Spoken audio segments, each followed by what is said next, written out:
పాదబస్తీలోని గుల్జర్ హౌస్లో జరిగిన భారీ అగ్ని ప్రమాదంపై ముఖ్యమంత్రి రేవంత్ రెడ్డి విచారణకు హాజరయ్యారు.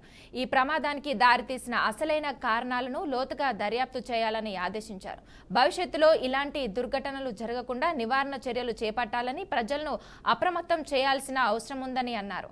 మంటల్లో చిక్కుకున్న వారిలో 17 మంది మృతి చెందడం సీఎం రేవంత్ రెడ్డి విచారం వ్యక్తం చేశారు. చనిపోయిన వారికి సంతాపం ప్రకటించారు. వారి కుటుంబాలకు సానుభూతి తెలిపారు. బాధిత కుటుంబాలను ప్రభుత్వం ఆదుకుంటుందని భరోసానిచ్చారు.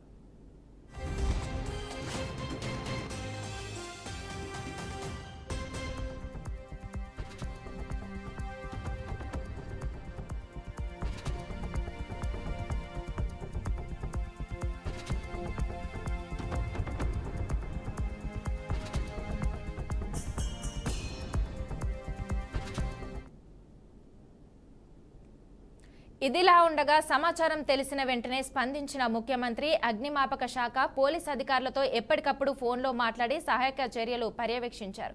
సహాయక చర్యలను వేగవంతం చేయడంతో పాటు బాధితులకు మెరుగైన వైద్య సహాయం అందించేందుకు అందుబాటులో ఉన్న మంత్రులు, అధికారులు వెంటనే ఘటనా స్థలానికి వెళ్లాలని సీఎం ఆదేశించారు. సంఘటనా స్థలానికి వెళ్లిన మంత్రి పొన్నం ప్రభాకర్ ఐజీ నాగిరెడ్డితో ఫోన్లో మాట్లాడి గాయపడిన వారికి మెరుగైన వైద్యం అందించేలా ముఖ్యమంత్రి ఎప్పటికప్పుడు ఆదేశాలు జారీ చేశారు. పోస్టుమార్టం అనంతరం మృతదేహాలను పురాణాపూర్, జూబ్లీహిల్స్, అత్తాపూర్ శ్మశాన వాటికలో అంత్యక్రియలు జరిపించి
అక్కడున్న బాధిత కుటుంబాలతో ముఖ్యమంత్రి నేరుగా ఫోన్లో మాట్లాడారు. ప్రభుత్వం తరపున తప్పకుండా ఆదుకుంటామని వారికి భరోసానిచ్చారు. మృతుల కుటుంబాలకు ప్రభుత్వం తరపున 5 లక్షల ఎక్స్గ్రేషియా ప్రకటించారు. ఫైర్ సిబ్బంది సకాలంలో స్పందించడంతో భారీ ప్రాణ నష్టం తప్పిందని, అగ్నిమాపక సిబ్బంది దాదాపు 40 మందిని ప్రాణాపాయ స్థితి నుండి సురక్షితంగా బయటకు తీసుకురాగలిగారని ముఖ్యమంత్రి అన్నారు. మంటల్లో చిక్కుకున్న వారిని కాపాడేందుకు ఫైర్ టీం తమ శక్తి యుక్తులు ప్రదర్శించిందన్నారు.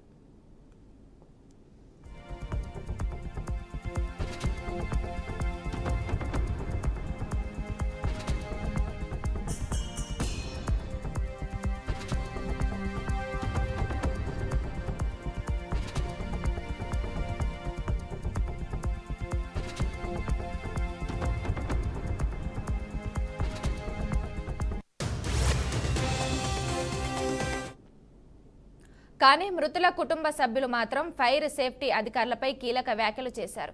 ప్రమాదం జరిగిన దాదాపు 2 గంటల తర్వాత ఫైర్ ఇంజన్లు వచ్చినట్లు ప్రత్యక్ష సాక్షులు చెబుతున్నారు. స్థానిక పోలీసులు ముందే వచ్చినా వాళ్ళు ఏం చేయలేకపోయారని అంటున్నారు. ఇక ఉస్మానియా ఆసుపత్రిలో ఎంపీ అనిల్ కుమార్ యాదవ్, మేయర్ ముందే బాధిత కుటుంబాలు ఆవేదన వ్యక్తం చేశాయి. రేవంత్ రెడ్డిని గెలిపిస్తే మాకు మంచి శాస్త్రి జరిగిందని బోర్న విలపించారు. वो अग्नि का वो जलाने का नहीं है, कोई चीज नहीं है। मैं पकड़ के मारा जी उसको कि उसका रेवंत रेड्डी साहब का फोटो लगे हुआ है उसके ऊपर। कई का साहब जी, मैं वोट देके जिताया अनंत को। कई का साहब बोलो मेरे को, मेरे घर के 16 जने मरे जी। अच्छा रिकॉर्डिंग लियो भाई।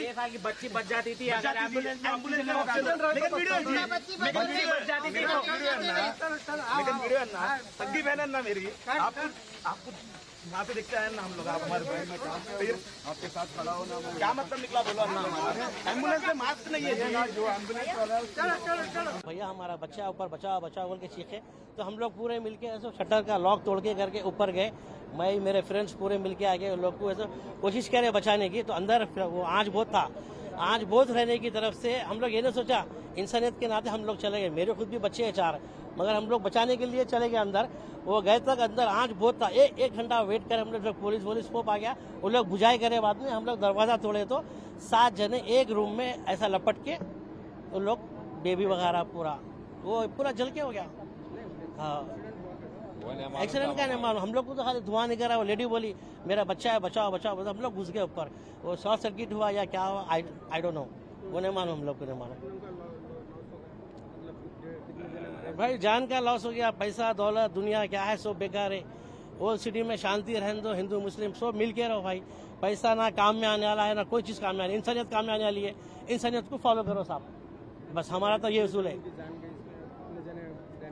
टोटल 17 लोगों की तो जान गए, हम आपको ये मालूम है। 13 लोग को तो मैं ही निकाला, मैं, मेरा फ्रेंड और तो 2-3 फ्रेंड है, उन लोग का हाथ जल गया, पैर भी जल गया उन लोग का। किस्मत की बात है, बचाने सके कोशिश करें, अल्लाह की मर्जी है। टोटल 13 लोग को लेके गए, 17 लोग का ऐसा कुछ मालूम हुआ। हम लोग तो ऊपर से 7 निकाले, एक और एक 6 निकाले, बस। Thank you boss. भैया हमारा बच्चा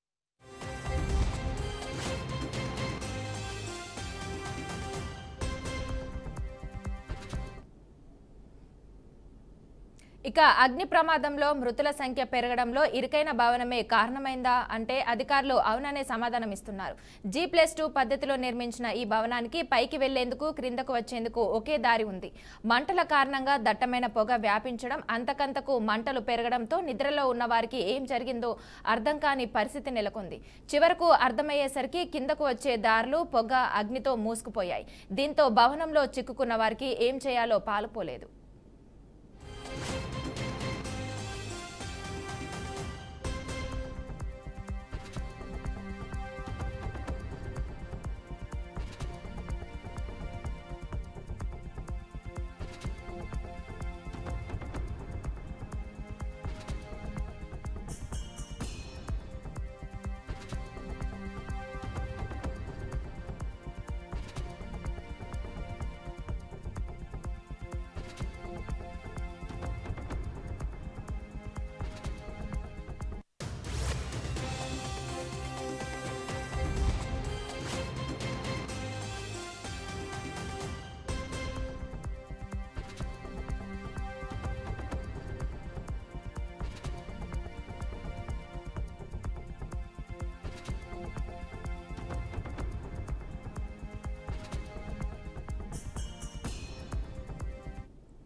ఈ నేపథ్యంలో అధికారులు భవనం గోడలు కూలగొట్టి అలుముకున్న పొగను బయటకు వెళ్లేలా చర్యలు తీసుకున్నారు. అనంతరం లోపల చిక్కుకుపోయిన వారిని కిందకు తీసుకొచ్చే ప్రయత్నం చేయగా అప్పటికే 3 సజీవ దహనమయ్యారు. మిగిలిన 18 మందిని సమీపంలోని పలు ఆసుపత్రులకు తరలించారు. అయితే చికిత్స పొందుతూ వీరిలో 14 మంది చనిపోయారు. మృతులతో పాటు గాయపడిన వారు 21 మంది ఒకే కుటుంబానికి చెందిన వారు కావడం గమనార్హం.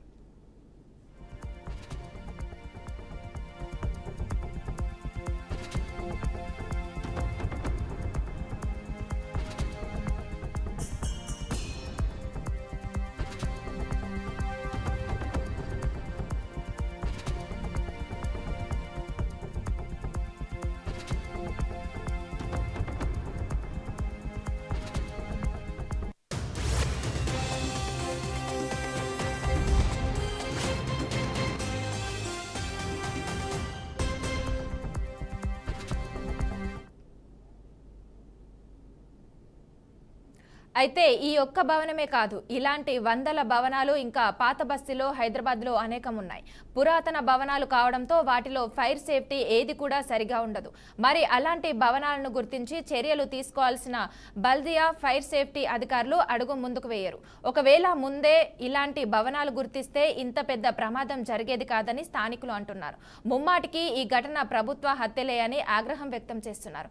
ఇదే విషయానికి కేంద్ర మంత్రి కిషన్ రెడ్డికి కూడా వివరించారు. ఇకనైనా తెలంగాణ ప్రభుత్వం ఇలాంటి ఘటనలు పునరావృతం కాకుండా ఎలాంటి చర్యలు తీసుకుంటుందో చూడాలి.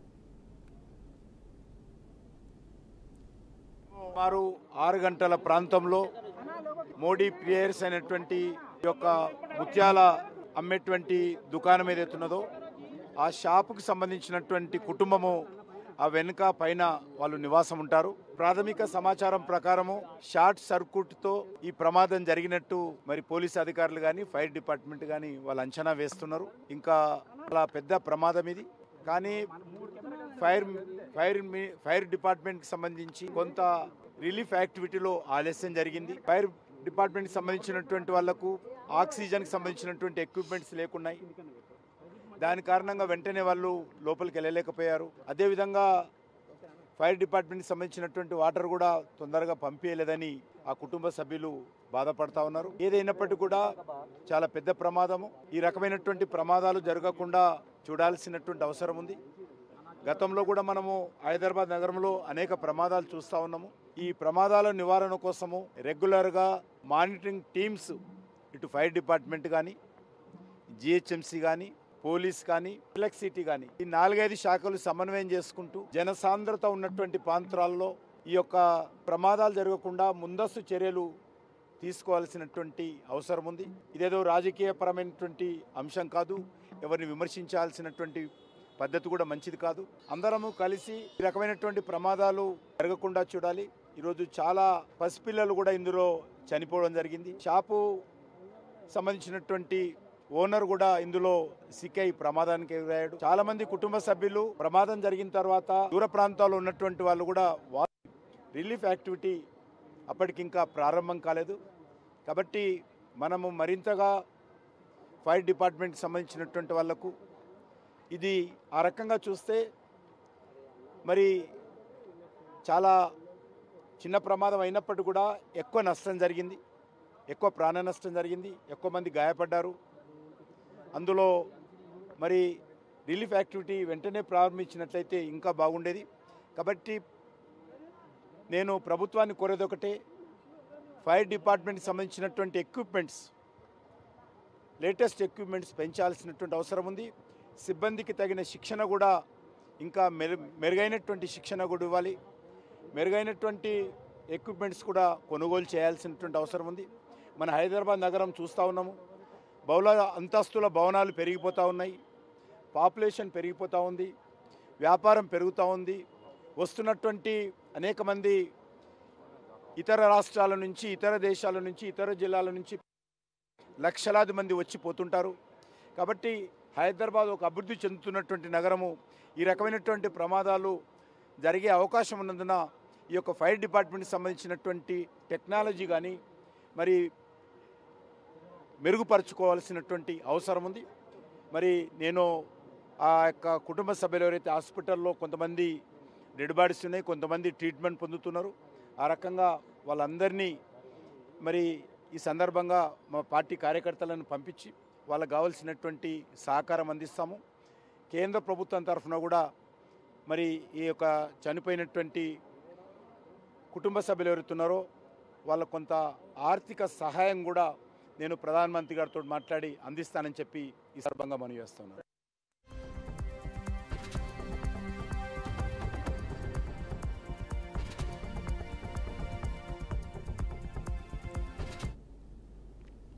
పాత బస్తీలోని గుల్జార్ హౌస్లో జరిగిన భారీ అగ్ని ప్రమాదంపై ముఖ్యమంత్రి రేవంత్ రెడ్డి విచారణకు ఆదేశించారు. ఈ ప్రమాదానికి దారి తీసిన అసలైన కారణాలను లోతుగా దర్యాప్తు చేయాలని ఆదేశించారు.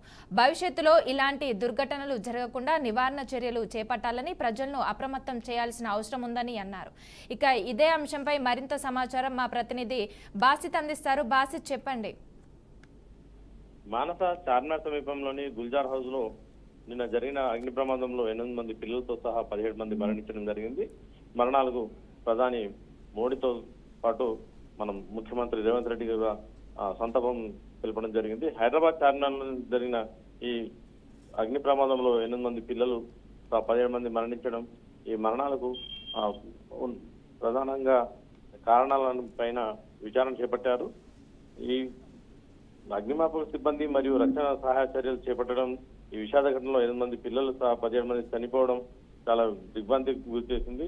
నిన్న ఉదయం 6 గంటల ఆరంభం ప్రాంతంలో సంభవించిన ఈ అగ్ని ప్రమాదంలో అక్కడ జరిగిన ఘటనలో అగ్ని ప్రమాదంలో 8 మంది పిల్లలు కనీసం 17 మంది మృతి చెందడం జరిగింది. మృతులు ప్రహ్లాద్ 70 ఏండ్లు, మున్ని 70 ఏండ్లు, రాజేందర్ మోడీ 60 సంవత్సరాలు, సుమిత్ర 60 సంవత్సరాలు, హామీ 7 సంవత్సరాలు, శీతల్ 35 సంవత్సరాలు, ప్రియాంక్ 4 సంవత్సరాలు, ఇరయాజ్ 2 సంవత్సరాలు, ఆరుషి 3 సంవత్సరాలు, రిషబ్ 4 సంవత్సరాలు, ప్రథమ్ సంవత్సరంన్నర, అనసూయ 3 సంవత్సరాలు, రాజేష్ 30 సంవత్సరాలు, వర్ణ 32 సంవత్సరాలు, వర్ష 30 సంవత్సరాలు, వర్ష 35 సంవత్సరాలుగా వాళ్ళు గుర్తించడం జరిగింది. సహాయచర్యలు చేపట్టి అక్కడ పరిమితులు ఆటంకం కలుగుతాయని చెప్పి నివేదికలు కూడా పేర్కొనడం జరిగింది. మండలం ఆర్పడానికి మొత్తం 2 గంటలు పట్టిందని కూడా అక్కడ శాఖ అధికారులు, అగ్నిమాపక శాఖ అధికారులు తిరగడం జరిగింది.